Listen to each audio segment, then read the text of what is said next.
I don't need the clicker. Thank you very much, and thank you everybody for having me here today. I don't have any slides to show because I'm going to do this discussion in poetry, and poetry for me is something that's followed me all through my life, having grown up in Ireland. I guess it's part of our national obligation, but it's followed me all of those years. And but really, it's about in my creative life, about accessing my own kind of inner creativity and consciousness and awareness, and connecting those dots into my professional life. And we've spent a lot of energy at Imagineering over the last 8 or 10 years or so, bringing that to the forefront in our thinking about how do we access the collective creativity of an organization that's filled with 140 different disciplines, and that's a lot of dots to connect, to produce an experience for our guest. And at the end of the day, we are experience designers. But where does that experience begin? And I think we all kind of struggle with this question, and it really begins with yourself. And so for me, my journey has been about, excuse me for a second, I'll just put that down, striving for that quest for identity. And one of the platforms that we use in our organization to encourage unusual connections has been a publication that we call Out of Office, which is really an opportunity for Imagineers to share their activities outside of the office as a reflection of their kind of creative identities and how they want to share that with others in the organization.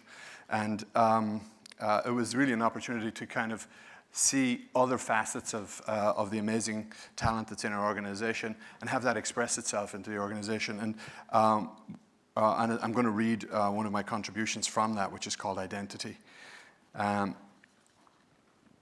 So, identity. I am the memory of the scent of Grandma Lil's mothballed wardrobe and the sound of her wooden commode lid banging in the night. I am the shriek of delight at the sight of the wriggling crabs dangling on the bare-threaded string beneath the train-tracked wooden works. I am the bare-knuckled boy who sifts brass fittings with the joy of the plumber bound to satisfy his dad in the bowels of Cinema Lane. I am the oil-skin ballast, bobbing and weaving, hauling and heaving the slithering sheets on the jib, the main, and the spinnaker of the Sea Witch. I am the pain of my best friend, abused as a boy and confused as a man, our adolescent explorations growing us apart. I am the first love found briefly in its German form and lasting a lifetime in its other forms. I am the bicycle student reluctantly caught in the cycle of immigration, churning Ireland's best and brightest to distant shores. I am the newfound master of my own destiny, transformed by my dislocation. I am love, deep love, and defined by the pluralized embrace of its exhilarations and explorations. I am the caregiver, fighting for life and winning, supporting my wife, and living in the moment. I am the temporary host of the Emperor's Daughter, Japanese insight. I am the world traveler, intent on building a path, a home, a place in the world, a future. I'm a slave to beauty in all its forms, animate and inanimate, and its mixed delights.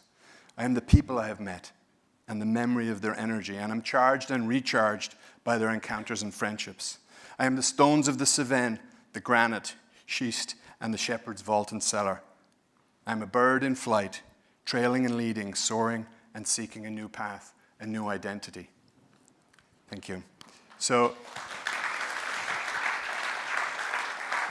for me, this poem was really that kind of profound question that I think we're all asking ourselves about who are we as kind of creative souls, and how do we access that to take it to our workplace? And ultimately, we're all striving towards that same goal of a creative economy. I mean, I think we need to move America, and the world for that matter, from a corporate America to a creative America, and that can only be done through a creative economy.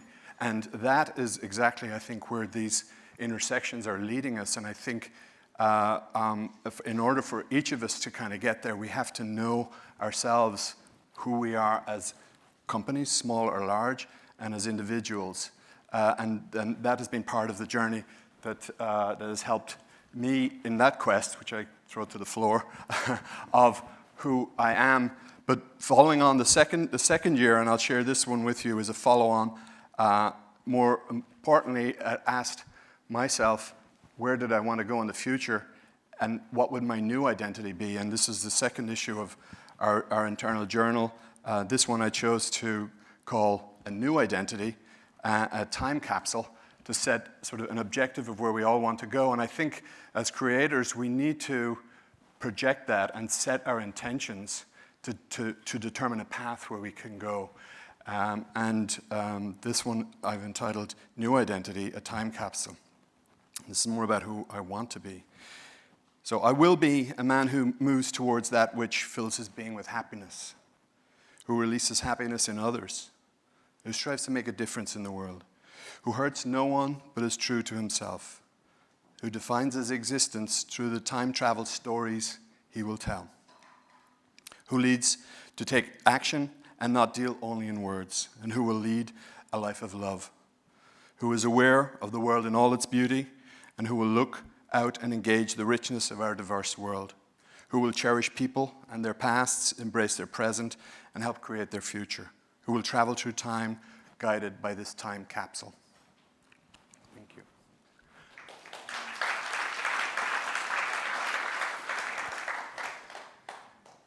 So for me, this was a personal journey that was, as you can tell, really motivated by the pursuit of happiness and love, and a strong desire to align myself with those forces that come inside me as a creative individual, and how that expresses itself into our work environment is an abstraction of that, is the work that we've done as a company.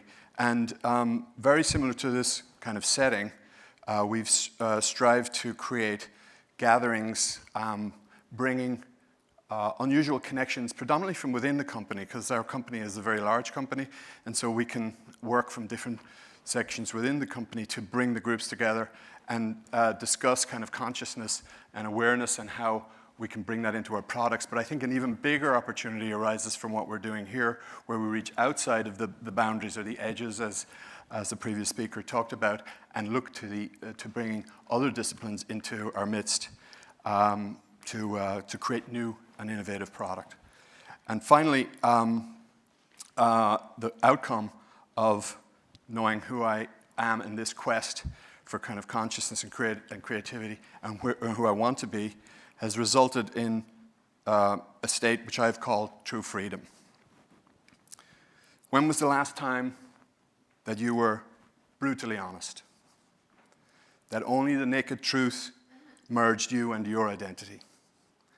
That you were so transparent, your existence was felt but not seen?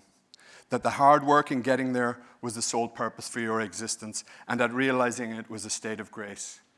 This is where love has taken me. This is where my true passion lies. This is where the joy of my inner world and outer world align and resonate to amplify my being. This is where the pain of my past unspoken truths purged through my body, devoured me, monster-like, and forged a new man, vulnerably independent and free. Free to love, free to give, free to receive, free to be. When was the last time that you were truly free? Thank you very much.